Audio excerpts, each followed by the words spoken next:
Hello दोस्तों, मैं हूं आपका दोस्त एडवोकेट शिवेंद्र प्रताप सिंह। आज हम आपको बताएंगे, कभी कभी आपने ये देखा होगा, ये सुना होगा, ये जाना होगा, ये महसूस किया होगा कि अब मेरे ऊपर 376 की फर्जी एफआईआर होने वाली है।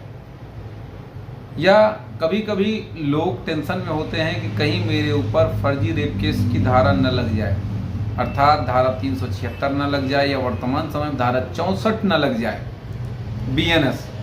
तो ऐसी स्थिति में अगर जब आपको पता चल ही जाए कि मेरे खिलाफ कोई साजिश रची जा रही है, अब वो साजिश किन परिस्थितियों में किन लोगों के द्वारा रची जा रही है, वो अलग अलग केसों में अलग अलग चीज़ें हैं।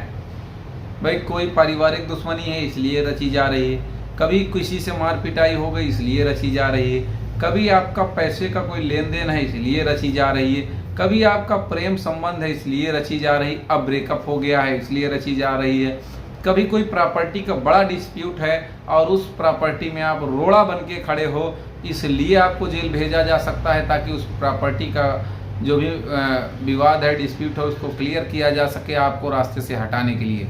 ये 6-7 कारण को मैंने बताया। इसके अलावा भी कई और कारण हो सकते हैं कि किसी से शादी तय हुई हो, आप शादी से मना कर रहे हो जबकि कारण कुछ और रहा हो मना करने का। तो तमाम ऐसे कारण हो सकते हैं, 7-8 कारण, जिनके तहत आप पे 376 की एफआईआर दर्ज कराने के लिए आवेदन दिया जा सकता है या एप्लीकेशन देकर एफआईआर दर्ज कराई जा चुकी है। जब आपको लगे कि आप पे 376 की एफआईआर दर्ज होने वाली है तो सबसे पहला काम आपको एक एप्लीकेशन देना चाहिए। और क्यों देना चाहिए, एप्लीकेशन देने से क्या फ़ायदा हो सकता है, क्या नुकसान, ये भी जाने। देखिए, अब सवाल इस बात का है कि मैं पहले से क्या एप्लीकेशन दूं।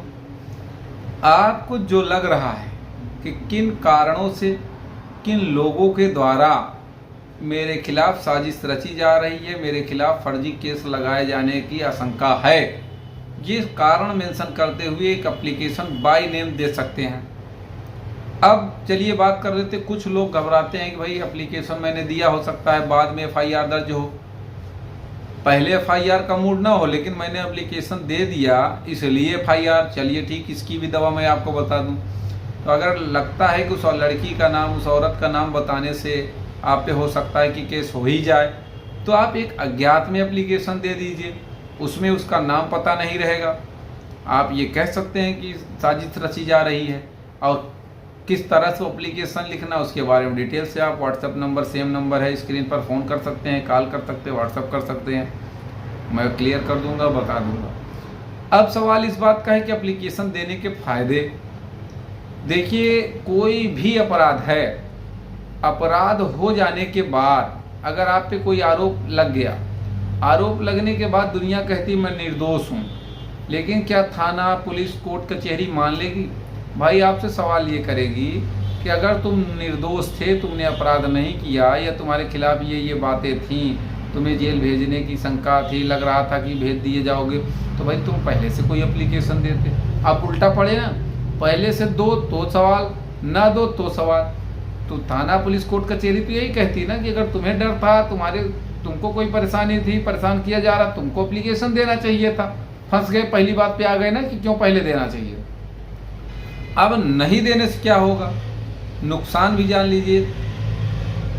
तो अगर आप एप्लीकेशन नहीं देंगे तो भाई वही मैं जो बता रहा हूं कि अगर एफआईआर दर्ज हो गई तो सीधी सी बात है कि भाई अगर तुम अपराधी नहीं थे तो तुम्हारे ऊपर ही क्यों दर्ज करी गई। दूसरी बात ये कि तुम पहले से कोई एप्लीकेशन क्यों नहीं दिए।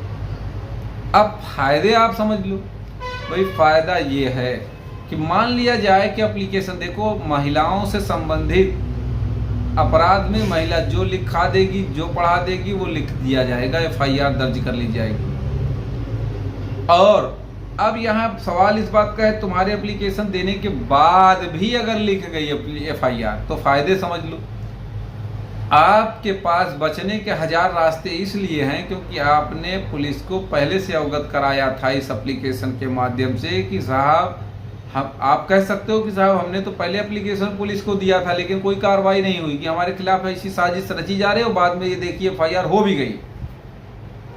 तो वो एप्लीकेशन जो आपने पहले से दिया है उसी के जरिए आप स्टे ले सकते हैं, क्वेसिंग में जा सकते हैं, या फिर एंटीसिपेटिक बेल भी ले सकते हैं अगर बाद में होती। यानी कि आप जेल जाने से बच सकते हैं बड़े आसानी से। और जब समय आएगा क्वेस भी हो जाएगी FIR, जब समय आएगा आपको बेल भी मिल जाएगी, जब समय आएगा स्टे भी मिल जाएगा उस एप्लीकेशन के माध्यम से बड़े आसानी से, क्योंकि वो पहले आपने दिया है। आपके वकील साहब कह सकते हैं कि साहब ये एप्लीकेशन मैंने पहले दिया, और दुनिया जानती है, थाना, पुलिस, कोर्ट, कचहरी, क्योंकि अगर आपको दिक्कत थी तो आप पहले आते। जब रेप केस हो गया बाद में आप दुनिया भर की सफाई दो तो वो तो बाद की बात है। लेकिन अगर आप पहले से सफाई दिए हैं कि साहब मेरे को शंका थी ऐसा होने का इसलिए मैंने दिया, तो बिल्कुल सुनवाई आपकी होनी चाहिए और होगी। कुछ सवाल शेष रह गए, कोई डाउट्स क्लियर करना है, बचा है, तो स्क्रीन पर चल रहे नंबर पर फ़ोन करके जानकारी ले सकते हैं। उम्मीद करता हूँ, आशा करता हूँ आज का यह वीडियो आपको बेहद पसंद आया होगा। अगर वीडियो पसंद आए तो वीडियो को लाइक करें, शेयर करें। यूट्यूब चैनल SP 72 कानून प्रयागराज को जरूर सब्सक्राइब करें।